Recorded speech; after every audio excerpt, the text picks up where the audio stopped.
Serial में आने वाला है एक नया टूर। ख्याति सबको यह कहती है पराग जी के पास वापस नहीं आना चाहते हैं और वह मुझे कभी माफ नहीं करेंगे। पराग ख्याति को यह कहता है आखिरकार ऐसा क्या हुआ है ख्याति जी, मैं आपको माफ नहीं कर सकता हूँ। अनुपमा जी ने जो बहुत अच्छे से समझाया था, जब मैं मान के आपको माफ कर दिया है। मुझे यह लगा कि गलती सिर्फ आपकी नहीं कि मेरी भी है ख्याति जी, पर आप सच बोल नहीं पाई। आपको ऐसा लगा हो मैं सच सुनने के लायक नहीं हूँ और मैंने भी आपसे कभी नहीं पूछा आप माँ बनना चाहती हो कि नहीं। मैंने तो बस आपसे शादी कर आपके ऊपर घर की जिम्मेदारी छोड़ दी। प्रेम और प्रार्थना को पालने में आप इतनी बिजी हो गई, आपको ये पता ही नहीं चल कुछ भी करोगी उससे कोई प्रॉब्लम नहीं हो। मोटी बा ने भी कभी नहीं पूछा आपको कोई बच्चा चाहिए या नहीं, पर आपने फैमिली के लिए जितने त्याग किए तब मुझे समझ में आ गया है ख्याति जी। इसका मतलब कि आप कभी जाने की जरूरत नहीं है। आपसे मैं हाथ जोड़ के माफी मांगता हूँ और आप कभी भी मुझसे दूर मत जाइएगा। ख्याति ये कहती है कि आप जी आप ही मुझे माफ कर दीजिए, मैंने बहुत बड़ी बातें छुपाई थी और मुझे आपको सब कुछ सच बता देना चाहिए। इससे यह होता कि को सब कुछ पता रहे, कभी आर्यन हमसे दूर नहीं जाता। तभी अनुपमा यह कहती कि पराग जी आपकी नाराजगी दूर हो, इस समय बड़ी बात है। ख्याति जी आप फिर से खुशी रहना स्टार्ट कर देंगे क्योंकि इनके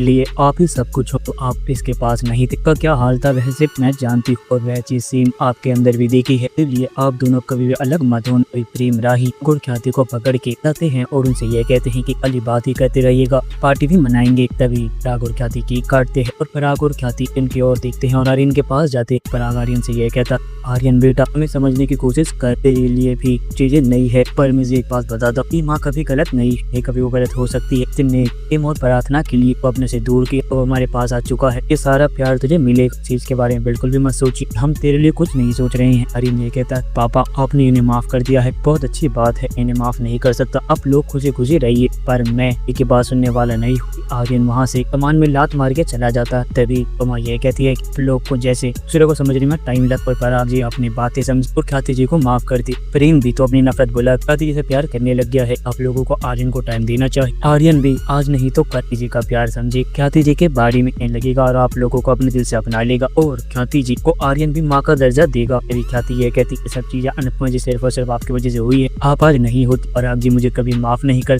पराग ये कहता अनुपमा जी आपका सबसे बड़ा एहसान मेरे ऊपर है, कर आपके लिए मैं कुछ कर पाए बिल्कुल करूंगा। अनुपमा ये कहती है अगर आप मेरा एहसान मानते आप आज नहीं तो कल मेरा एहसान चुकाएंगे। पराग ये कहता है कि बिल्कुल आप कभी भी तो कुछ भी भूल सकती हैं। अनुपमा यह कहती है कि को फिर ख्याति जी का हमेशा साथ देना होगा, उनसे भी दूर होने की नहीं सोचेगा कि ख्याति जी के बिना नहीं रह सकती है, आपसे इतना ज्यादा प्यार करती कि आपके बिना तो लगता है कि वह मर जाएंगी। ख्याति यह कहती कि अनुपमा जी आपने जो मेरे लिए किया है वह कोई अपना भी अपनों के लिए नहीं करती, मेरे पति से मुझे मिलवा दिया, यही बहुत बड़ी बात है। फिर यह कहती है कि आज आप वहाँ पर डांस करना होगा, हम सब एक साथ खुशी मनाएंगे। अनुपमा यह कहती है कि ऐसा तो नहीं होगा। पराग जी पिछली बार गुस्सा हो गए थे, आगे कहता है कि मुझे आज कोई प्रॉब्लम नहीं, हम सब मिलके पार्टी मनाएंगे। पार्टी हो रही होती अनुपमा को पेड़ के नीचे चिट्ठी मिलती है, सोचने लगती है कि मुझे राघव जी ने दी थी, राघव जी ही चिट्ठी है, उन्हें कुछ जरूरी बात कहनी थी, उन्होंने मुझसे नहीं कही। तभी ये अनुपमा को यह कहता है आप मेरी फोटो खींच दीजिए। अभी प्रेम की फोटो खींचने वाली होती, पुलिस वालों का कॉल आता है और पुलिस वालों की बातें सुन माँ के पैरों तले जमीन निकल जाती। पुलिस वाले यह बता देते हैं कि अटैक करने वाला और कोई नहीं बल्कि राघव थी। अनुपमा काफी भड़क जाती, प्रेम को सारी बातें बताने के राघव की ओर चली जाती। राघव के पास पहुंचने के बाद को 2000 थप्पड़ लगाती है, कहती है कि तेरी हिम्मत कैसे हुई मेरी बेटी पे हमला करने की। हाँ दोस्तों अब क्या होगा आने वाले एपिसोड में, आप अपनी कमेंट बॉक्स में राय हमें जरूर बताएं। अगर आपको ये वीडियो पसंद आई हो तो आप इस वीडियो को लाइक करिए, हमारे चैनल को सब्सक्राइब करना ना भूलिए। आप अगली वीडियो में, जब तक के लिए राधे राधे, जय श्री राम।